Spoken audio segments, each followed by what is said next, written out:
Podemos empezar. Bueno, bienvenidos a un nuevo evento del capítulo Spanish Speaking Acousticians de Americas. Bienvenidos a todos. Para los que no nos conocen, somos un capítulo regional de la Acústica Society of America y nuestra misión es congregar y conectar a los profesionales y estudiantes de la acústica y el sonido en el área geográfica de América Latina. El capítulo actúa como nexo entre la Acústica Society of America y los hispanoparlantes interesados en la acústica y el sonido, desarrollando y divulgando actividades de interés para sus miembros. Nosotros nos fundamos en el año 2019, así que llevamos 6 años de actividades. Al día de hoy, en nuestra última encuesta, tenemos 319 miembros distribuidos en 4 continentes. Todavía no tenemos nada en África, así que si alguien quiere sumarse de África, es bienvenido. Tenemos presencia en 30 países, siendo la mayor cantidad de miembros en Colombia, México y Argentina. 65 de los miembros de este capítulo regional son miembros de la Acústica Society of America y tenemos actividad en las 14 áreas técnicas que establece la Acústica Society of America. Ustedes saben que la acústica es algo muy interdisciplinario, pero nuestra principal actividad está en la acústica arquitectónica, Engineering Acoustics y Noise. 94 de nuestros miembros son estudiantes y bueno, ahí pueden ver un poco la distribución de miembros en todo el mundo que tenemos. Para hacerse miembro del capítulo es muy simple, es gratuito, hay que ir al link que se ve ahí y simplemente dejar sus datos y ya van a ser miembros del capítulo. Y si quieren tener más presencia o involucrarse más en las actividades del capítulo, pueden postularse para la junta directiva enviándonos un email y lo podemos evaluar. Respecto a cómo unirse a la Acústica Society of America, hoy en día hay varias opciones. Hay una opción que se llama CE Associate, que es para personas en países de desarrollo, que incluye todos los de habla hispana en Latinoamérica, con precio reducido de $50 por año. ¿Sí?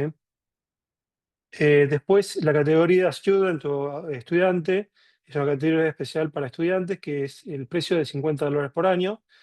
Full Member cuenta con todos los beneficios de la membresía, cuesta $200 por año y permite al miembro participar de las selecciones de la Acústica Society of America. Y el Associate Member tiene los mismos beneficios que el Full Member, pero sin derecho a voto. Y los primeros 5 años paga $150 y luego $200 por año a partir del 5.º año. Esta es nuestra junta directiva. Como le dijimos, estamos abiertos a las personas que quieran comprometerse, porque esto implica un esfuerzo, aportar a la junta directiva. Estamos abiertos para las personas que quieran sumarse y ayudar en este esfuerzo. Estas son nuestras redes. Tenemos presencia en Facebook, LinkedIn, y tenemos un canal de YouTube con todas las grabaciones de las presentaciones que hicimos.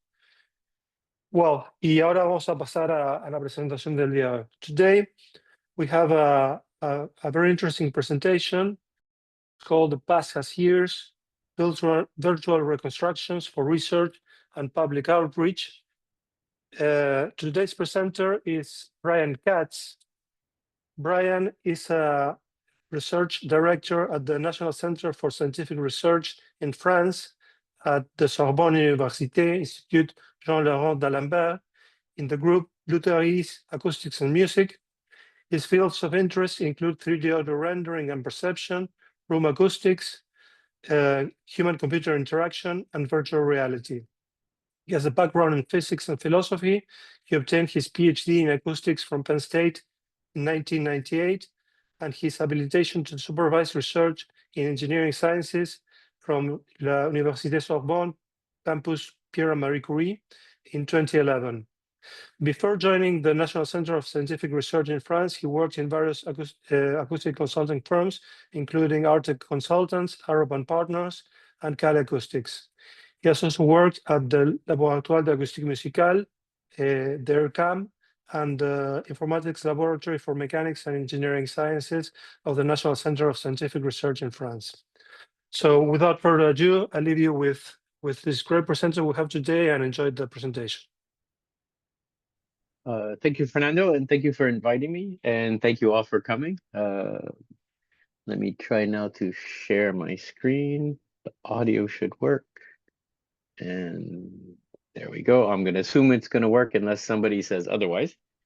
Um, so I kind of want to talk about a big project that's coming to an end, which was the past 10 years project of ours, which was really an archaeoacoustic project. And just just to know, while it's me who's presenting, I just wanted to kind of put a list of some of the people involved and all the different institutions that kind of contributed to the presentation that I'm showing now. So that's why I put up all those names. And so now if I try and do that. So the context, this is kind of the outline of the presentation. So a bit of context, a bit of the research that we've done around Notre Dame, some of the models and tools that we've developed during the course of this project. And then I kind of want to put a focus on the public outreach productions as something that I think is rather different in this project than a lot of other research projects. And that's basically the idea that from the beginning, we kind of set aside time and resources to create things to communicate with the public. We have kind of 4 large productions, and I'm going to present the last 3. And if anybody has a question about the first one, there's the link, and I can also show an example of it in the questions. So who am I? So as in the introduction, I'm a senior researcher with the French National Research Center. I have a PhD in acoustics on spatial audio and basically the contribution of the pinna in spatial hearing. I was a room acoustic consultant for several years. And then since then, I've been kind of really focused on kind of the merging of those 2 ideas and looking at sound in space and taking what is learned from spatial audio and room acoustics and then bringing them together really in kind of this field now of virtual acoustics. And so I'm interested in kind of the intersection of all those, which brings in aspects of spatial hearing and psychoacoustics, room acoustics, and then now virtual reality. And we've done things on interactive virtual reality, spatial auditory navigation for the blind, and then kind of archaeoacoustic or historical architectural simulations, which is what the focus is on today. So in 2019, we had a rather major event here in Paris. There was a fire at Notre Dame. Thankfully, most of the structure was saved. The roof and the spire and some of the vaulted ceiling were lost. And then through the damage, because of the fire, there was some damage to the floor, some of the wooden structure in the bell towers, and water damage to the choir organ, which ruined it. And right from the beginning of the fire, there were questions, at least in our community, that were raised about the acoustical cultural heritage that was lost with the fire. And at that time, we didn't know what state the building was going to be in. And it also kind of makes parallels to some other buildings like the Théâtre de Finiche, which did burn down quite a lot, and the loss of the acoustic heritage that came with that. And so some of the questions that were raised were in the restoration, how would the building be rebuilt? And there were questions about changing the form. There were proposals of maybe a glass ceiling or changing the arches or changing some significant things. In the end, President Macron kind of announced that the building should be rebuilt as it was before. And that kind of opened up the question for us is, well, there was before the fire, but then there was 100 years before that, and 100 years before that. And so you can kind of think that the building has evolved over more than 800 years. And has the acoustics always been the same, or has it also changed? And then when we're studying a building, we kind of have 2 main approaches. One is we can do models and numerical simulations, and that's really good for studying the impact of shapes and materials. So here we have a digital scan of Notre Dame that was done by some architects. Here's a computer model of our acoustic model of Notre Dame, just to give an idea of the Geometria Acoustica model. But you can also then do acoustic measurements, and those are very powerful for letting you kind of quantify the acoustics of the moment in the building. And even more useful is it lets you calibrate a numerical model to a certain point in history. And that's kind of the approach that we've been taking. But kind of before going into using these digital reconstructions, I kind of have three main questions that I like to look at. One is, can we trust the acoustic fidelity of these numerical simulations? And that really kind of translates into, do I measure the same thing in my acoustic virtual model as I would in the real building? Then we can take it to the next level of kind of precision. And can I trust the auditory fidelity? Meaning, if I do an oralization, do I hear the same thing through my simulation as I would in the real space? And then kind of the third and final step that I can imagine is, can we create a convincingly immersive environment where I behave the same way in the virtual model as I would in the real space? Or do we have, in other words, ecological validity in our simulations? And if I take one of those kind of the examples that we've tested quite a lot, is this question of auditory fidelity. So do I hear the same thing? So here's an example of our virtual reconstruction of Notre Dame compared to an actual recording of the same performance in Notre Dame. And before I play them, I just want to say, so we kind of did some pairings like this for three different buildings. So one was Athénée, which is a small kind of Italian horseshoe theater here in Paris. One is a small church, Saint-Germain-des-Prés, and also then the Grand Cathedral in Notre Dame.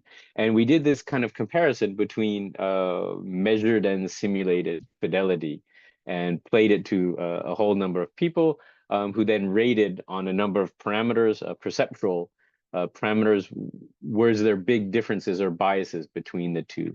And these results kind of show that in general, in kind of the margin of repetition, that I think we have a pretty good auditory fidelity in our simulations, and there's not a grand bias between them. But here I want to give an example of a concert that was in Notre Dame. And here's the recording of a stereo pair of microphones over the conductor's head. And I'll play that, and then we'll play kind of the reconstruction, and then you can see how similar they are. And I just want to point out that this is from a study we did about 10 years ago now. And I think we've since improved even more on the quality of our simulations. But I'll play this.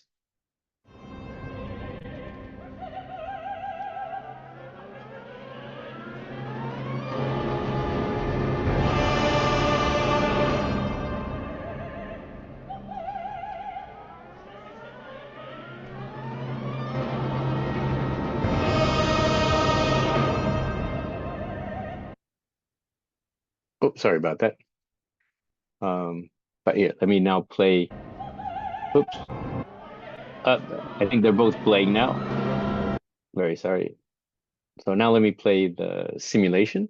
And what's important is that, so the orchestra is quite well distributed and quite near and far, depending on the soloists are right next to the conductor. The choir, the soloists are about here with the conductor. Part of the choir is quite far away, and the orchestra is kind of in the middle. So the sense of distance is quite important.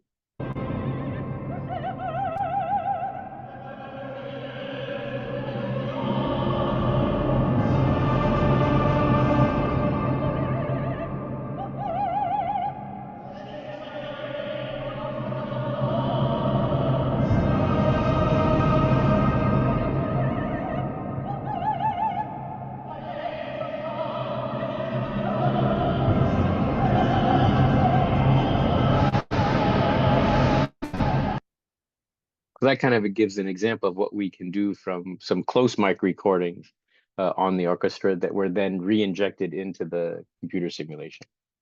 But what makes computer simulations really powerful is the ability to modify them. You know, it's much easier than a scale model or the real building. So here we can kind of look at some of the major construction changes in Notre Dame over its history. And we'll even start for some historical musicological reasons. Here's first the building that the church that was in place before the Notre Dame that we know. And we see it's kind of a low, flat style building. And then we have first the choir of Notre Dame, which opened up while the rest of the building is being built. And it sits like that for about 50 years. And then we have the opening of the full length of Notre Dame. And then over the next about 100 years, we have the addition of all these side chapels. So over this period, at least in history, we have some major architectural changes that are happening. And then in addition to that, we can also look at changes in decorations and furnishings and just the use of the building that change over history, say from going to preaching in Latin to preaching in the local language, and the necessity for interacting with the public by the religious class, which is quite different from in the beginning, when they were really only concerned about themselves, and the public were kind of an extraneous fact of life that they had to deal with. So if we look first at kind of the results of our caliber measurements and simulations, here in the top graph, we have some of the measurements that we did in Notre Dame in 2015 that we can compare to the simulations of that. We also have some measurements that we found in our laboratory on some reel-to-reel tapes in the late 80s, and we can see what the acoustics was of that. And then here we have actually a building that's similar to the pre-Notre Dame building that was given to us by Professor Montolata in Italy, which we then made a simulation for as kind of a reference to get to what that old building was like.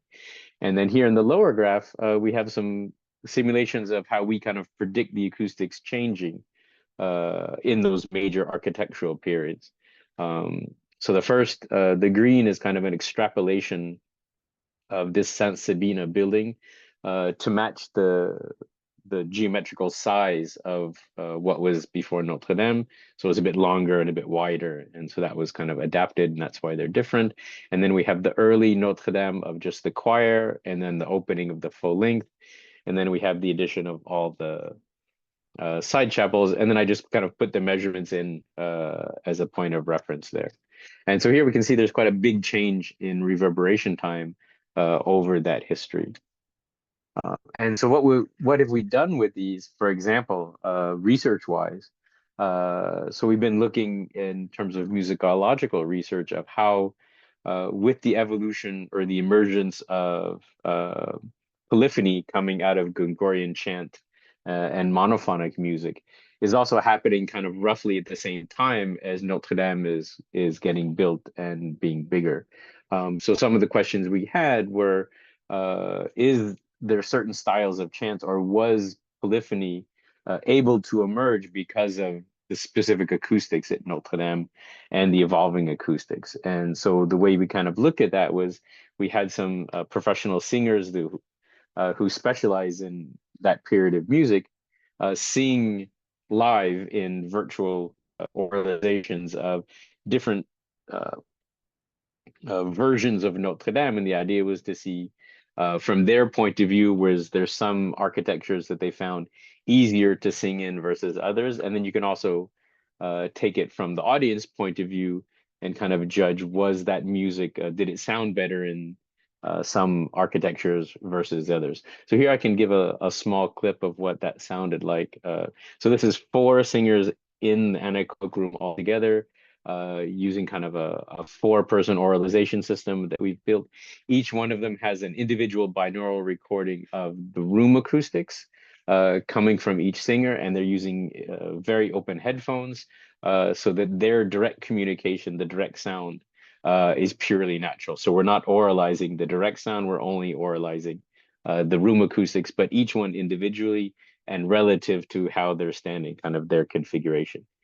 So here's a quick clip of that.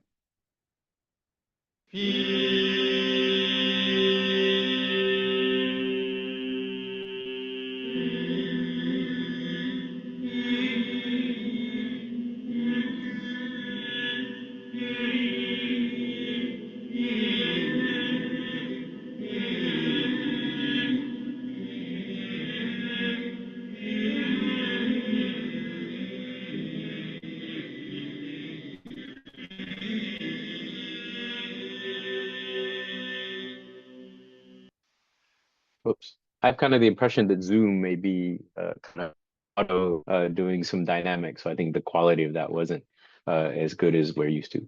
But here's an example, yeah, of seeing them all together as they're singing in a traditional manner. Um, so in the research that we were doing, we also kind of acquired some very interesting collections. So we have this group of four singing various versions of monophonic and polyphonic music. We also did some recordings with the children's choir. Here you see in the anechoic room, which was quite an interesting challenge. And that was to kind of look at basically the early children singing in Notre Dame at the time of its opening. And it was quite typical to have young boys singing at that time. Um, and in kind of doing this work, we also kind of developed some new tools. So here we have an example of a VST plugin that we developed to ease the ability to do dynamic panning between sets of measured or simulated impulse responses. And the idea was, as a VST plugin, it's very easy to integrate it, say, into Unity or to plug it into Max MSP for experiments. But we can also give that to production studios and give them something very easy to work with that gives quite high quality results.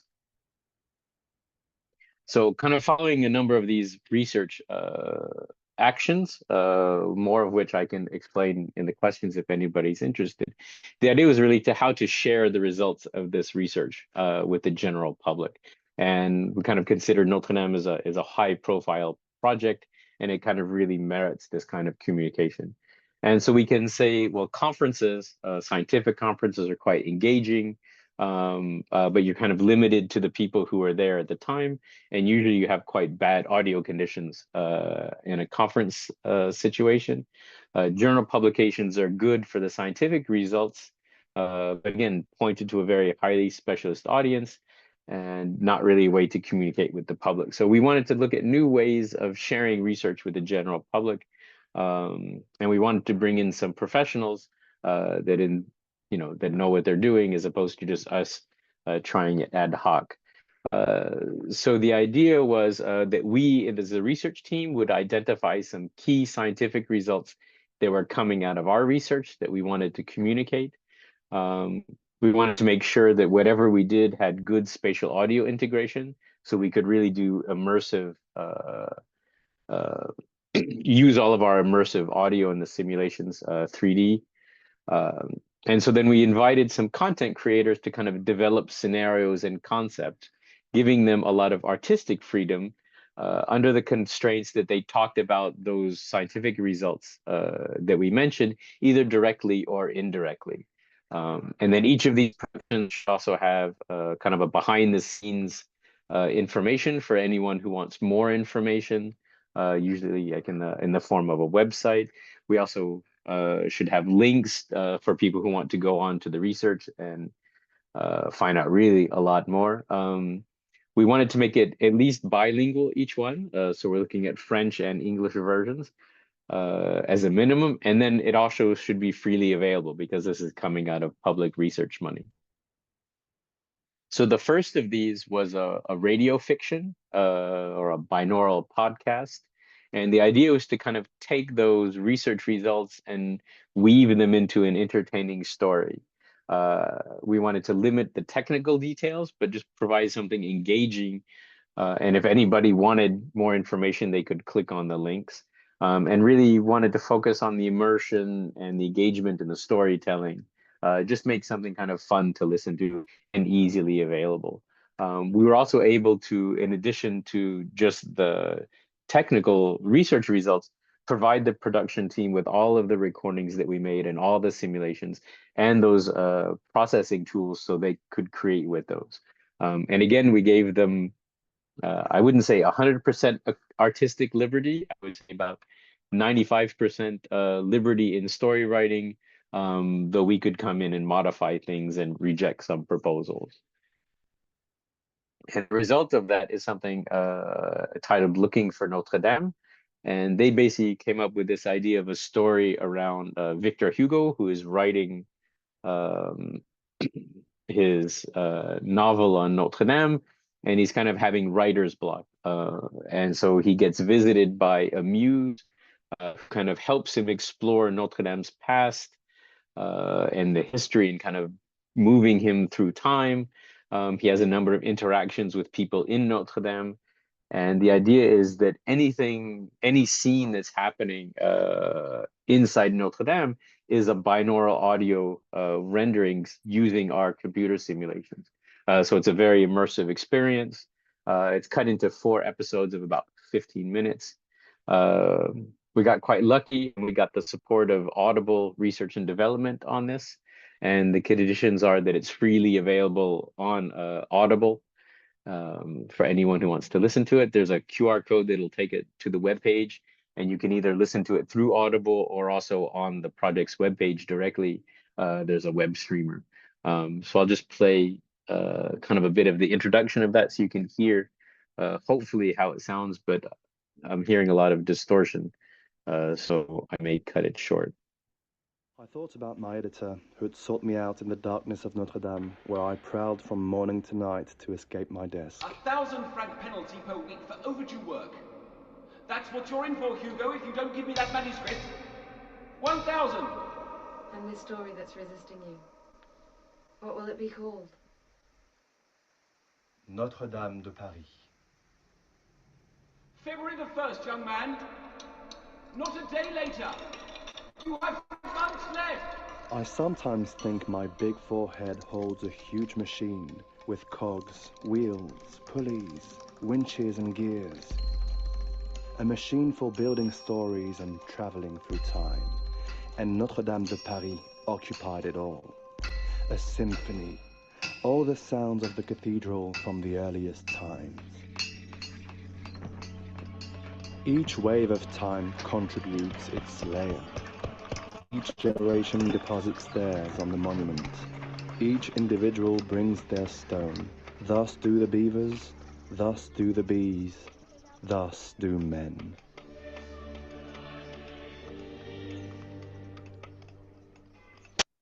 I thought about my editor. Whoops.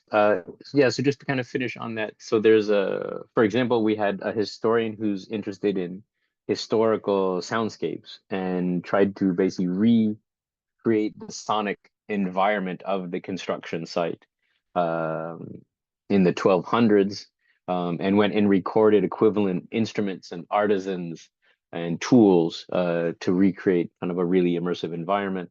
And then she did the same thing again during the Reconstruction in the 1900s, and also did recordings during the Reconstruction work now.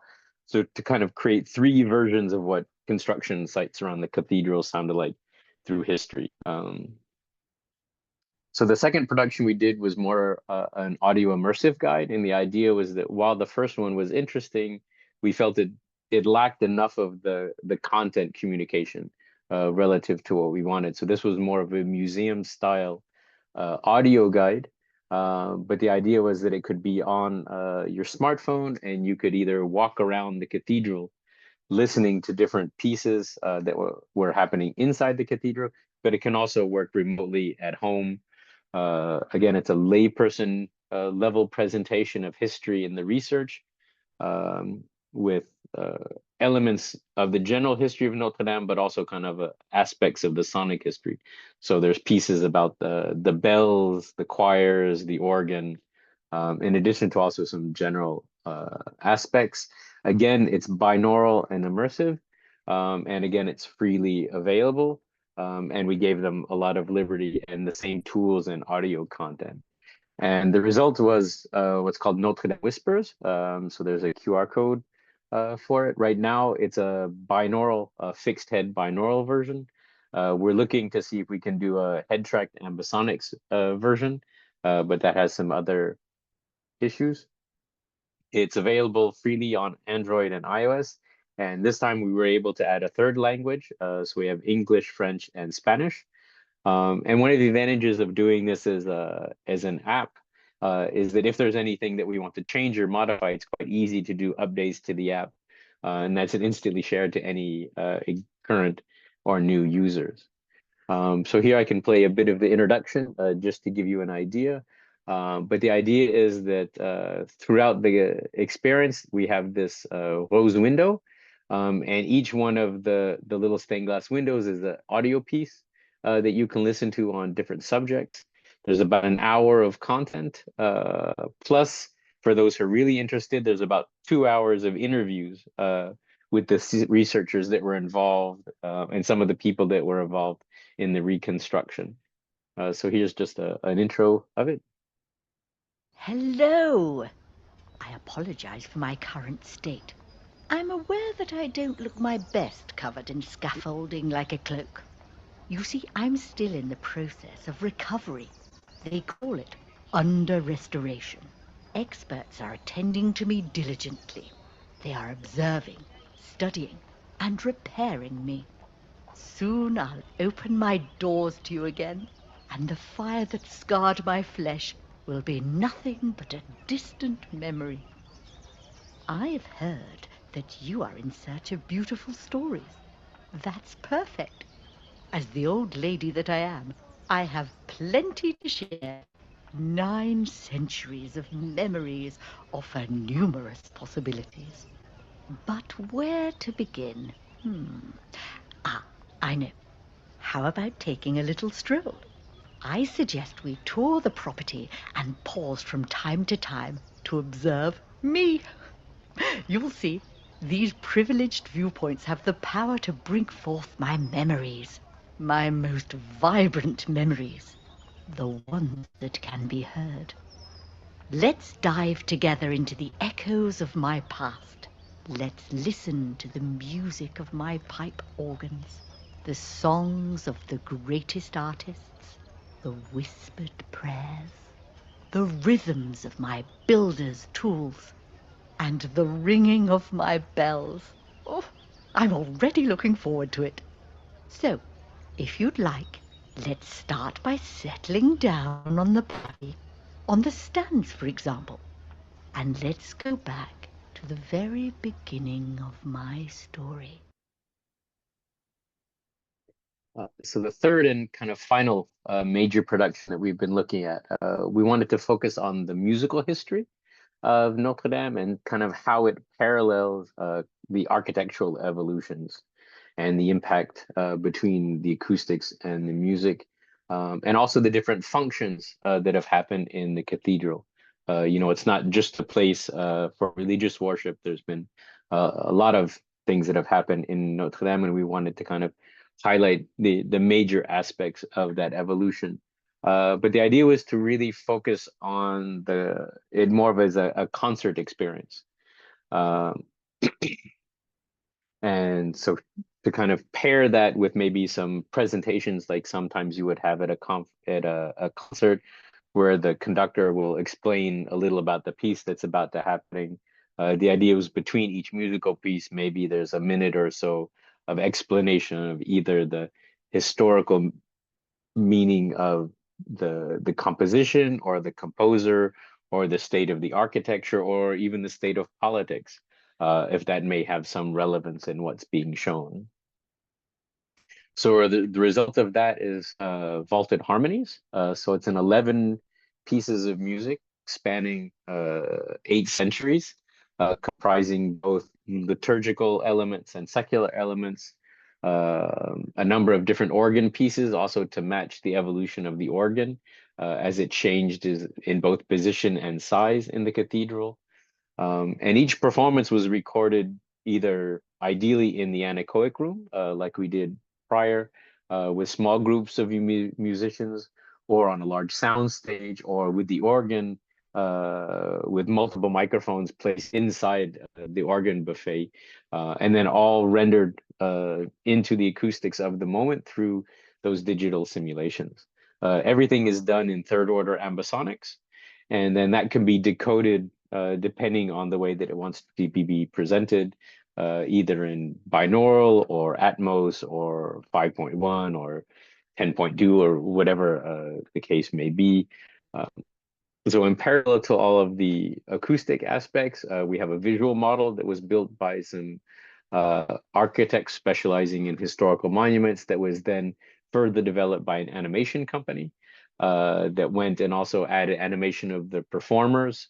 The idea was to put a lot more of the energy into the quality of the building architecture model, and less into the performers, but to come up with a graphical means that would highlight the musical dynamics of the performers. And you'll see that in the example. But before that, just to kind of give you a general overview, here's a large timeline of what's of kind of the history of Notre Dame. And here you see in the middle, so here you have the main construction, the different organs being built, some previous fires, some political events like the revolution in France and the coronation of Napoleon. Here you have kind of the evolution of musical styles that's kind of evolving over all this time. And then here above, these are the 11 pieces of music of where they occur in history. So it gives you a clear idea that we're kind of spanning and kind of regularly sampling almost the timeline for these musical pieces. So this was launched at the UNESCO's Week of Sound earlier this year, as kind of the grand opening in an Atmos cinema. You can now on YouTube get the binaural version online. And we're also in the middle of making a shortened version for Planetarium Dome 360 that'll be available to kind of any science museum to download through the Planetarium Film Network. And we're also making a VR experience where you can actually choose on the fly where you're standing in a number of pieces. But it's kind of a teaser that we put together that will show you both an excerpt from the film and then a flash to the recording studio of that piece.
Depuis 1867, un grand orgue symphonique est construit, Logé dans le buffet classique qui date de 1733.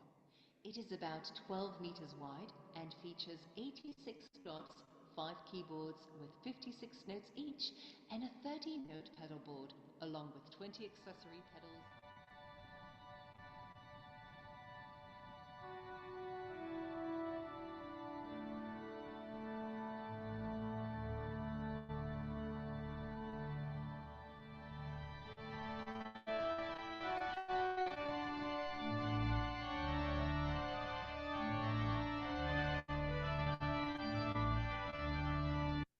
I'll just stop that there and kind of end with a thank you to all the other people. And that was only a small list of the other acousticians and musicologists involved. And then there's also a whole list of links for anybody who wants some more information.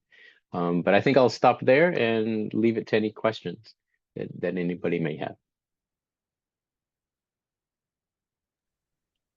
Okay. Thank you so much, Brian. Fantastic presentation. I have heard part of it in New Orleans earlier this year. And Yeah, I think Zoom distorts it a lot, and I'm yeah, not sure if you get unfortunately, the there binaural, was but some, that's fine. it cut off a little bit the signal, but yeah, we could get a good idea of all Okay. this fantastic work you've been doing. Okay, so let's see if we have any questions from the audience. ¿Hay algunas preguntas? ¿Alguien tiene alguna pregunta para hacerle a Brian? Este es el momento.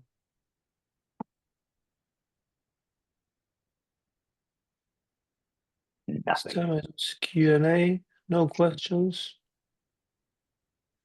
Well, I do have a question that may be a little bit off topic for exactly what you said about you commented about Notre Dame, but I was wondering how is the intelligibility of the speech in terms of the masses in such a reverberant space? How do they handle it? How can they create intelligible speech in Notre Dame from the priest to be understood by the congregation, I would say? So if you look historically, before the advent of loudspeakers and things like that, basically, that was the invention of kind of the pulpit in the middle of the nave, surrounded by chairs. And there's clearly an effect of how close you are to the preacher. And the styles of preaching, there's even histories of kind of training for preachers to be able to talk slow and enunciate so that they're more intelligible when they're actually trying to talk to the public. Nowadays, basically they rely on the electroacoustic system. So there's line arrays at the front of near the preacher, and then there's additional support speakers on the top of every column, both left and right. So now you actually have quite a high intelligibility through the electroacoustic system. And that kind of is their way of fighting the natural acoustics of the space. Yeah, and also I've come across this problem because before the Vatican Second Council, the mass was said in Latin. Latin, so intelligibility was not very important, but now it is. Yeah, it was more almost musical and ceremonial, and you didn't care what people said. Exactly. Well, we have two questions here. One is an anonymous attendee. He says, which software did you use for the simulations and hardware for the measurements? So for the simulations, everything we've been done is using Katz acoustic. And it's basically of the different simulation softwares, it's the one that I find that gives the most realistic results. And we did a number of comparisons of calibrating different ones, but this was probably about 10, 15 years ago, before some new people came up with some new software that I haven't played with very much yet. But basically, we've kind of developed the experience using Katz and how to get very realistic, natural sounding simulations out of that. So that's what we've been doing for that. And also the fact that it outputs in third order ambisonics, and we can prescribe directivities and things like that to rather high resolution. And what was the question about measurements? Yes, and hardware for measurements. What type of The gear do you hardware for use? the measurements. So the earlier series of measurements were done with a big multi-channel sound card. I basically use RME sound cards for their low noise and good performance. We had a collection of omnidirectional microphones, but we also had a few ambisonic microphones and some a dummy head on site, so that we could do some listening comparisons. And then an omnidirectional speaker. I can't remember which one it was at that time. Now we have a Look Line, which is a Italian brand omnidirectional speaker, which is quite nice because it has a function generator and the amplifier built in. So all you need to do is give it power. And it has a remote control. It has a sine sweep built into it.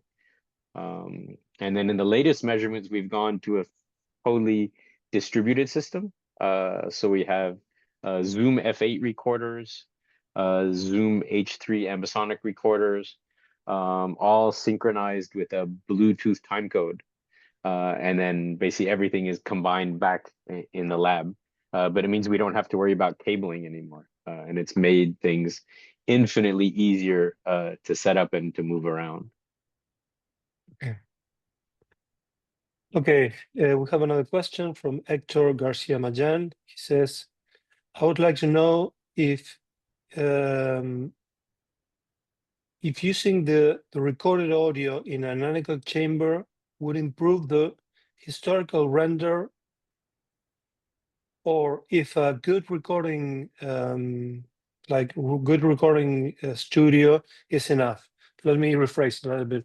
You would like to know if it's, I think the idea is if it's necessary to do the recordings in an anechoic chamber, or if doing the recordings in a good recording studio is enough. That's the question. I mean, it really depends on the acoustics of the studio. I mean, what you have to remember is whatever room acoustic you've captured in that recording is going to be rendered through the room acoustic of the cathedral. So if you have say a recording studio with a half a second reverb time, that's now going to be you're almost like doubly convolving the anechoic sound first with the studio and then with the cathedral. So depending how stimulated dry you can get, it really depends on the studio. So in the one that we did, yeah, there was anything that had a larger orchestra was done in more of a recording studio, like you saw with the children's choir that were singing in that. And there we did everything with very close mics. So if you did it in a studio, but you put a mic at 2-3 meters, I think you'd have too much of the room acoustic that would then be doubly kind of convolved, that it would probably be a problem. The downside is when you do very near field recordings, then you have some of the near field effects that once you know how to hear them, you can tell. For example, if you took a guitar and I put a close mic in front of the guitar, you can hear kind of the fingers sliding on the chords, which is something you would never hear in real life out in the hall. But if you picked it up in the recording, it'll get reverberated. You can't really get rid of those near field effects. With the voices, some of the issues are, for example, like mouth noise. If you lick your lips, it makes noise. But if you're, in a concert, no one would hear it. But if I've recorded it, then that gets reverberated. So there are issues in both of those. The advantage with an anechoic room is I can put a microphone far away and kind of limit some of those effects that is harder to do in a small studio. Okay, let me see if we have any more questions. You can type them in the chat or on the Q&A. If you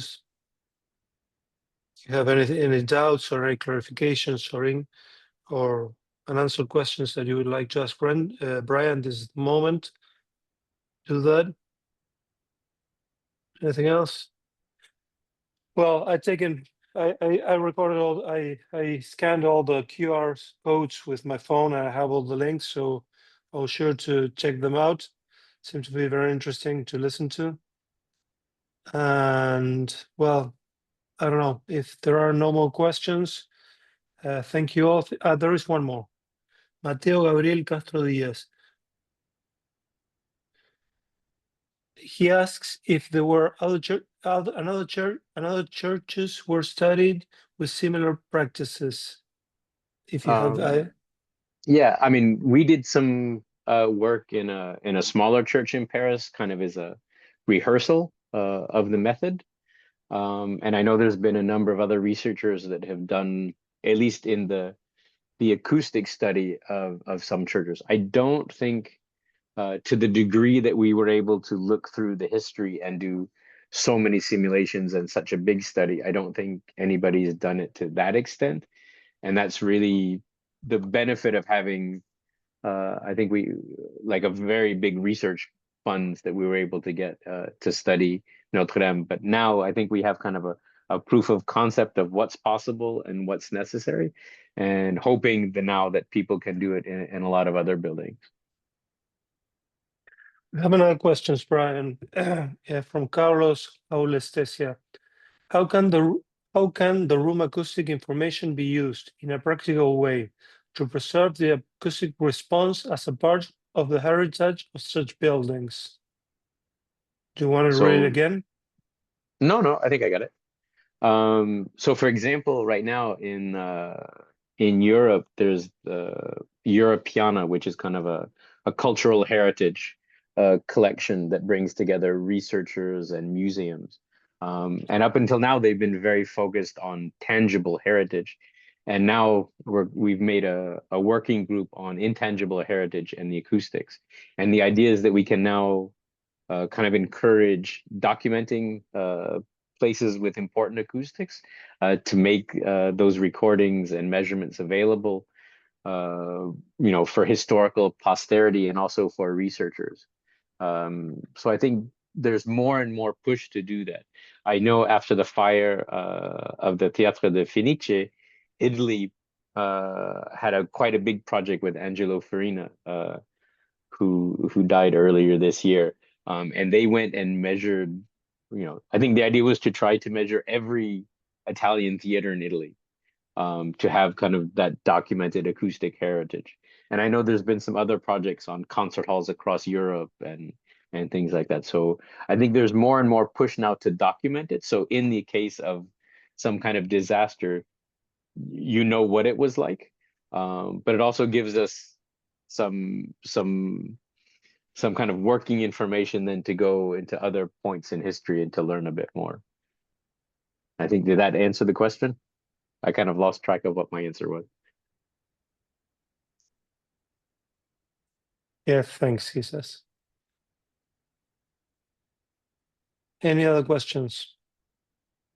I mean, I can say that while we had this project, we had a shared project also with a team in the University of York in England, and they were looking at the acoustics of the House of Commons, so kind of the political center, which had some historical relevance because it was at a time when women didn't have the vote, and basically there was some women who got access to the attic, and they were able to follow the debates in Parliament about women getting the right to vote from the attic. And they actually started publishing like newsletters, and they had tickets, so limited number of tickets, and they would kind of invite other people in to follow the debates that they were excluded from, but that was affecting their lives.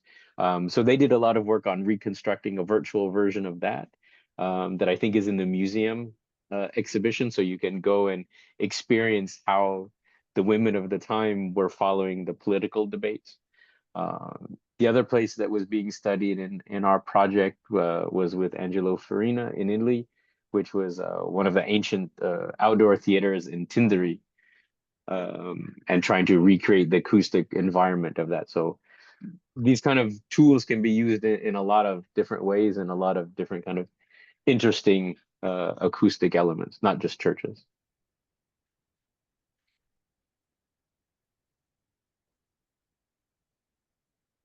Anything else? Another one from Hector. What about ancient instruments, meaning that also instruments had evolved in time? Have you recorded lutes, tiobas, and chalimaus, for instance? So I think most of the pieces that we recorded, at least in our production, were using either theory instruments or facsimiles of those instruments. So for example, the organ, at one point there's a medieval organ, and the researchers in our team working with organs found someone who had made a replica of I think a 14th century pipe organ that had the same tuning and roughly the same size. And we did some other work in a different project, for example, on looking at the acoustics of early chamber music and looking at the Chateau at Versailles and the Queen's Music Room. And we brought in some musicians to play both in that space and in a modern chamber music hall. And one of them had I forgot what the name of it. Well, we had a theorbe, but it's something that was basically the precursor to the cello. And the musician was actually telling us the history of it. And it's actually probable that it was actually played at Versailles originally. It dated to kind of that epoch, and it traced the number of musicians. So yeah, so we pay a lot of attention to trying to have period instruments for those things, because it doesn't make as much sense to have a modern instrument that projects very differently in these kind of historical reconstructions.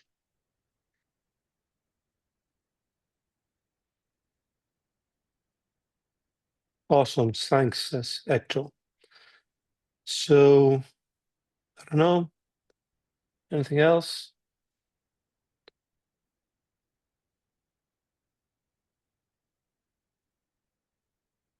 See, no more questions in the chat. Okay, if anybody wants to make a last minute question, you can raise your hand.